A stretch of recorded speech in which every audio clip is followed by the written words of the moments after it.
porque quis pôr fim no relacionamento de um cara que não aceitava. Ele não aceitava o filho. Por quê?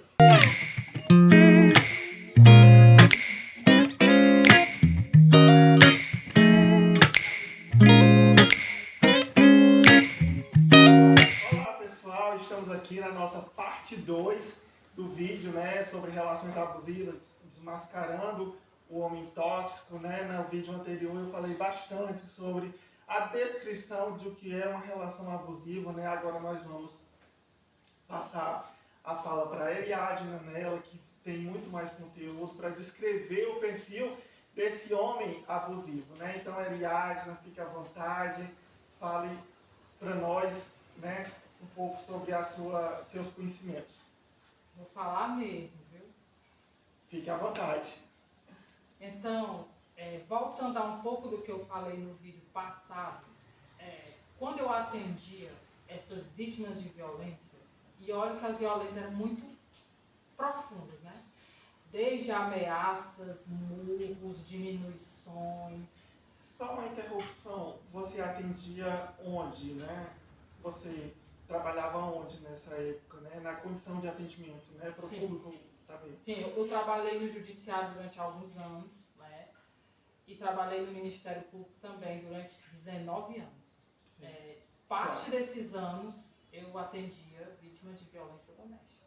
Claro, né? A vítima, ela às vezes presta um boletim de ocorrência, existe ali um processo, né? E lá com certeza você vai ter muita experiência nesse sentido, né? Sim. Então, uma coisa que matutava na minha cabeça, lógico, desde que eu comecei meus primeiros atendimentos, por que tanto tempo? Né? Quando você sofre uma agressão, eu que tive uma formação tradicional, de família tradicional, a minha mãe e meu pai me educaram da seguinte forma. O meu pai dizia assim, eu não vou te bater. Tanto é que meu pai nunca me bateu. Porque todo mundo da década de 80 apanhava, né? Sim, dificilmente alguém escapou. Não, e eu não escapei. Eu apanhava todo dia, se fosse o caso. E meu pai dizia, né? Diz que ele, graças a Deus, está vivo. Ele dizia assim, eu não vou te bater. A minha mãe era que me disciplinava. Mas ele dizia, eu não vou bater porque eu não quero que nunca você apanhe de um homem, nem de mim. Então, assim, eu cresci com a ideia de que eu não poderia jamais apanhar de um homem. Então, para mim, se eu sofresse uma violência física de um homem, eu tinha esse padrão. Na primeira, eu ia reagir. E estava na minha cabeça, enquanto atendente, né, de 2 órgãos públicos que eu trabalhei por muitos anos, na minha cabeça estava, por que essa mulher aguenta 20, 25, 30 anos? de relação a De relação, eu não, dentro da minha perspectiva, eu não conseguia compreender. Então, o que é que eu fiz? Eu fui ouvindo elas, né, tentando entender o porquê desse, digamos, desse tempo todo, né, que na minha cabeça não fazia sentido. Como é que você apanha e você não sai daquela casa? Na minha cabeça, não fazia sentido. E eu fazia esse julgamento errôneo dentro de mim. Por que, mulher, que tu não sai? Por que tu não consegue sair? Depois que eu ouvi essas mulheres, eu pude compreender.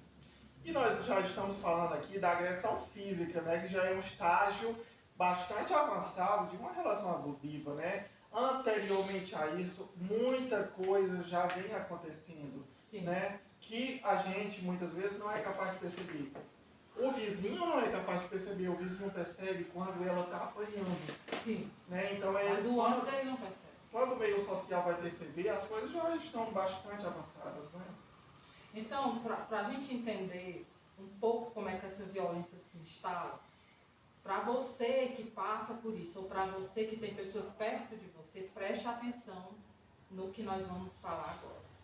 Para a gente entender como é que essa mulher fica tantos anos, a gente precisa entender o perfil psicológico desse homem. Entendeu? Não é só a gente olhar para a vítima e dizer assim, ô mulher besta, como é que tu é tão abestada de passar tantos anos? Tem até muitos ditados. A primeira vez que ela apanha é culpa dela, a é culpa dele, a segunda é culpa dela, né? Em briga de marido e mulher, ninguém mete a colher. Então, assim, sempre a mulher é sempre a culpada e a mulher é sempre a culpada. São crenças que prendem a vítima a essa pessoa, né? Sim. A nossa sociedade, ela é infelizmente comete esses erros. Ela é formada de muitas crenças que muitas vezes isso não facilita. Né? Sim. Então, o perfil desse homem, vamos começar pelo primeiro ponto, que faz com que ele tenha esse poder de submissão em relação a essa mulher, de submeter, aliás, essa mulher. O primeiro ponto da personalidade desses homens, e não foi só um, eu ouvi centenas de casos, o primeiro é que ele é um aproveitador. Quando você vê um homem que bate mulher, que é violento, que é manipulador, que é agressivo, ele tem uma dessas características. Ou todas as que vão ser citadas aqui. A primeira, ele é um aproveitador. Aproveitador de quê? Da condição de inferioridade física da vítima. Eu nem sei quanto mais a força física do homem é superior à da mulher. Então, numa discussão, quem sempre vai perder? Num confronto físico, quem vai perder? Né? Quem vai perder? A mulher. Então, quando ele está sozinho com ela, ele impõe a sua vontade, muitas vezes, pela força física. Né? Se não fizer isso, eu quero tocar. Se não fizer isso, eu arranco tua cabeça fora. O que foi que mais eu ouvi? Se tu não fizer isso, eu te quebro toda. Eu vou te enterrar ali no Ipu e ninguém nem te acha. Era isso que eu ouvia quase todo dia. Quando era todo dia, era toda semana.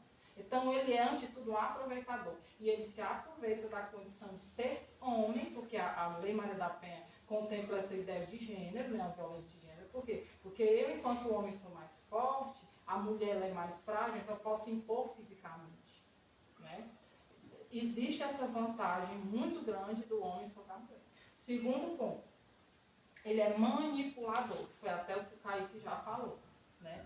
O perfil desse homem, psicologicamente falando, para conseguir o que ele quer, ele manipula. E como já foi explicado aqui, o que é uma manipulação? Ela é sutil. Né? Muito sutil. A pessoa não percebe que o cara está fazendo aquilo para que ela chegue num comportamento que ele quer. Isso é um manipulador. E são pessoas extremamente perigosas. Eu acho que eu chego a temer muito mais os manipuladores do que os psicopatas. Porque os psicopatas, às vezes, é mais fácil a gente perceber. E o manipulador, ele é bonzinho, sim, ele é sutil, ele é amigo, ele é muito agradável, ele é charmoso, mas no fundo ele manipula. Como ele faz isso? Primeiro, ele afasta a vítima da sua família. Então, quase todas as vítimas que eu atendi, quase todas, com pouquíssimas exceções, ela já estava afastada da família. Eles afastavam elas dos amigos, geralmente dizendo: tuas amigas dão em cima de mim, tuas amigas são tudo vagabundas, tuas amigas são tudo prostitutas, tu quer ser igual a tuas amigas? Então, para a mulher, aquela repetição na mente, ela acaba fazendo o quê? Se afastando. Porque ele manipula a mente dela, já fragilizada pela violência, ele consegue manipular. Gera discórdia a todo momento. Sim. Ele gera discórdia com a família, com os amigos, com os vizinhos, com os colegas de escola, com tudo. Ele gera discórdia. Geralmente inventando mentiras sobre você, como já foi falado. Né? Sim. E insinua coisas. Ele sempre insinua. Quando a mulher diz: olha, eu quero ir ali. Tinha uma menina que ela dizia que a briga era sempre por um jogo que ela tinha lá no Saraivão.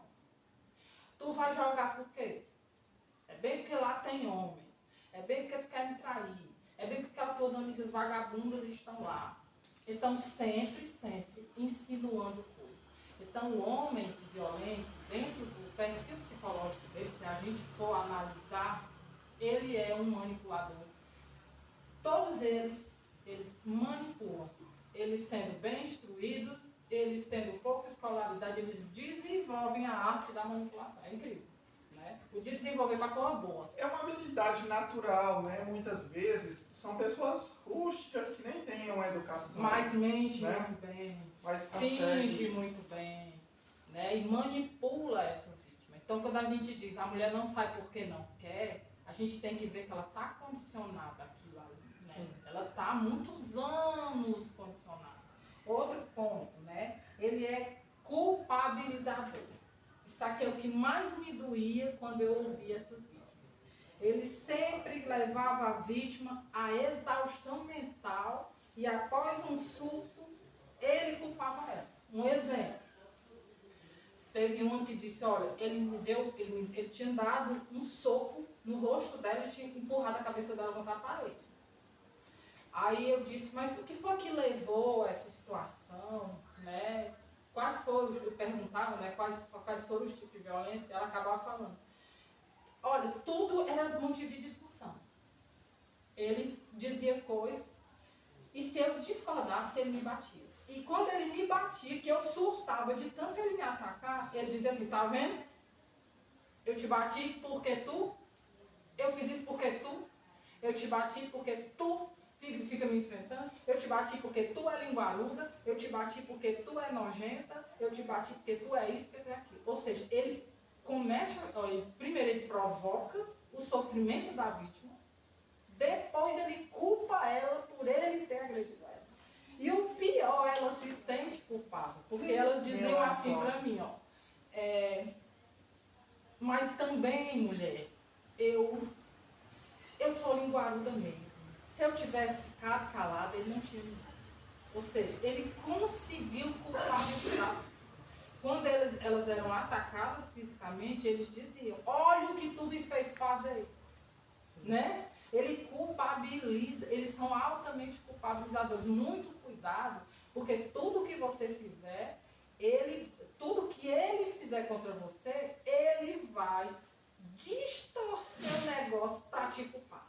E tu ainda vai se sentir culpada se tu não tiver essa noção de quem tu é, né? Sim. Você falando aí, Ariadna, eu me lembrei de uma frase que eu vi que traduz muito bem isso. Não podemos confundir a violência do opressor com a reação do oprimido. Sim, né? não podemos. Porque muitas vezes você não agride, você reage a uma agressão que já foi estabelecida antes. Sim. Quando você desequilibra, você perde aquele equilíbrio emocional e físico, não é violência. É a sua reação a uma violência que já aconteceu anteriormente. Né?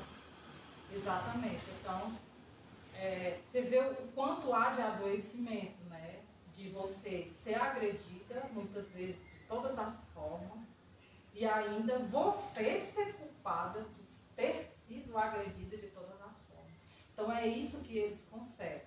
Então eles te culpam tanto que até para você sair dessa relação, você se culpa. Não porque eu vou deixar ele, não porque eu abandonei minha família. Então a culpabilização é um dos fatores preponderantes para que eles mantenham você nessa violência, para que você não perceba que você não é a culpada daquilo, né? Outro ponto, destruidores de autoestima. Os homens violentos são experts em destruir a autoestima da vítima. Como? Isso eu ouvi demais. Primeiro, acusa a mulher de ser feia. Tu é feia, tu é gorda, tu é pobre, tu é burra, ninguém te quer, só eu. E eu ainda para ficar contigo, meus amigos morrem de mangá. Porque de todas as mulheres, a minha única que é feia. Eu já ouvi muito isso. Então, o que ele consegue com isso? Cada uma dessas coisas, eles conseguem uma coisa. É um print. O aproveitador ele consegue dominar a vítima porque ele é mais forte. O manipulador, ele consegue fazer com que a vítima não se perceba na violência. O culpabilizador faz com que você não perceba que você não é culpado. E aí você não sai da violência, né? E o destruidor de autoestima, ele faz com que você não saia dali porque você não acredita mais em você. Você está numa condição de submissão. Você está numa condição. Se eu sou pobre, feia, burra, prostituída, ninguém me quer, para que eu vou sair daqui? Eu vou para onde? Não tem para onde eu ir, né? Então é isso que eles fazem. Eles destroem a autoestima feminina num grau que é adoecedor para ela. E isso acontece, né? Essa destruição da autoestima acontece, mas muitas vezes também a mulher, ela já tem essa autoestima Ela já baixa, vem, né? às vezes, da infância. E muito interessante, eles percebem, né? Sim. Se você pegar o perfil dessas relações, você vai ver que esses homens, eles não têm interesse por uma pessoa que tem uma autoestima elevada. Não tem. Eles se identificam mais com aquela mulher que é uma vítima mais fácil. Eles são predadores, né? Sim. Eles encontram a vítima ali de acordo com o que lhes interessa. Né? a Você vítima. foi a vítima, infelizmente. O que a gente está tentando fazer aqui é que você saia dessa condição. Né? Outro ponto, da personalidade deles. Não toleram ser contrariados. A grande maioria deles. Eles não toleram. E por isso mesmo é que eles agridem tanto essas mulheres.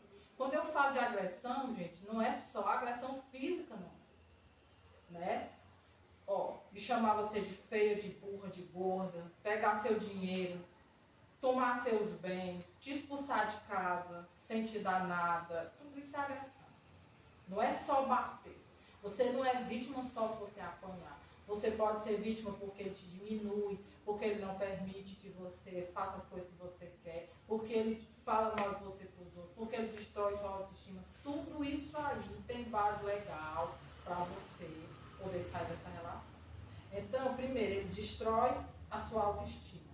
Logo, se você está com a autoestima diminuída, é muito difícil você sair de onde você está, porque a gente precisa se amar para poder sair de onde está.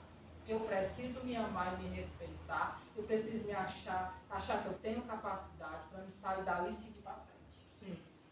Eu preciso.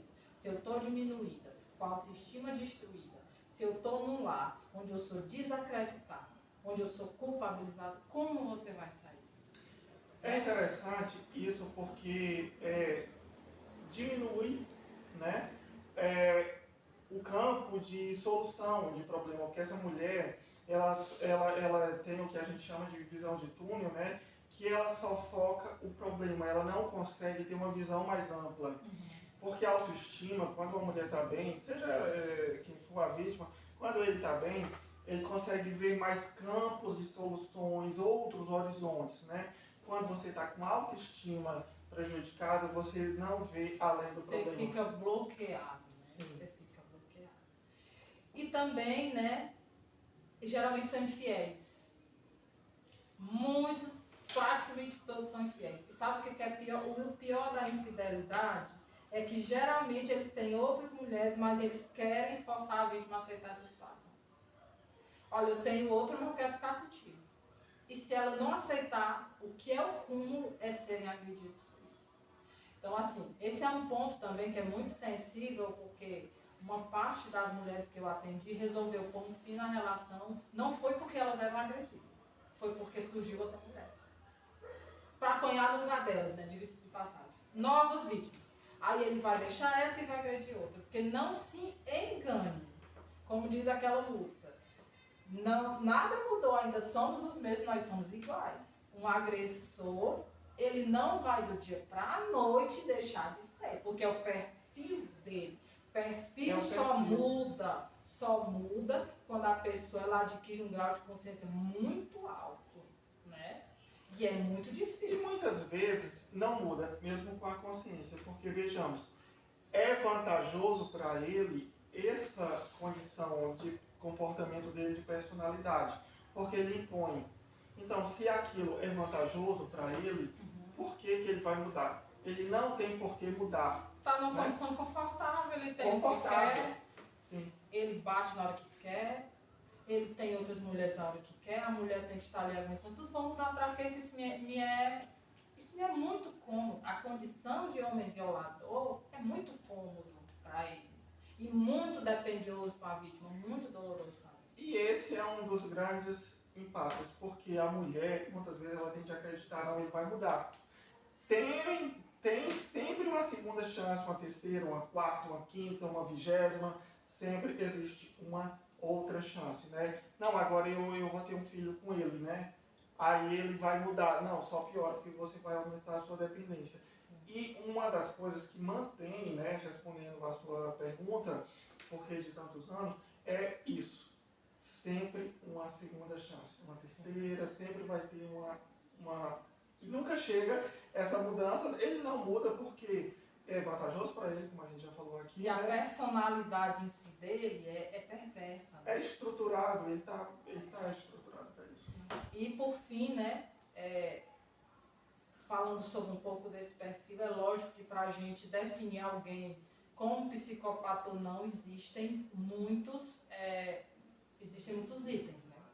Mas assim, primeiro, a gente pode estar lidando, né? A psicologia lida até melhor com isso do que a psicanálise, mas a gente pode estar diante não só de uma pessoa perversa, que foi mal criada, que viu os pais baterem, viu o pai bater na mãe e normalizou isso, né? A gente pode realmente estar diante de um psicopata, de um narcisista.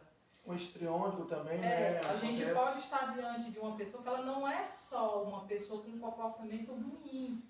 A gente pode estar diante de uma pessoa que ela tem traços de psicopatia. E quais são esses traços? Não tem remorso, não tem sentimentos profundos, as emoções deles são muito rasas. Embotadas. São pessoas que não têm... eles têm a perversão, é uma das coisas que lhe dá prazer. Até que tinha vítima que falava para mim que quando ela chorava, quando ela chegava na exaustão, eles riam. Eles soltavam risada, ela via nos olhos deles que eles ficavam bem.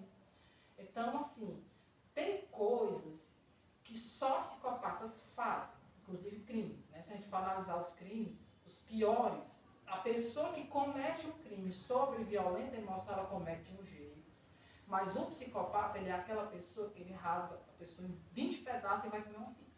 Ele não tem o senso que nós temos de remorso, ele não tem o senso de culpa que nós temos, ele não tem aquela instância da mente que te joga o dever a cumprir, não tem.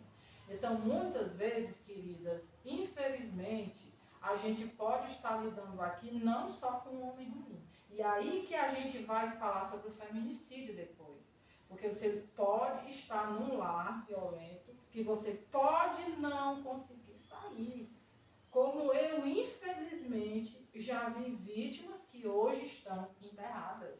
E teve outra que eu atendi, que foi um caso que muito me abalou. Ela recebeu 17 facadas, quase 20 facadas, né? Porque quis pôr fim no relacionamento de um cara que não aceitava. Ele não aceitava o fim. Por quê? Porque os psicopatas, os sociopatas, né? Eles não veem a vítima como um ser independente. Ele vê a vítima como uma extensão dele. É minha mercadoria, é minha, eu faço o que eu quiser. Aí que está o perigo. Porque para a gente poder classificar, a gente não, na verdade não é nem psicólogo nem psicanalista.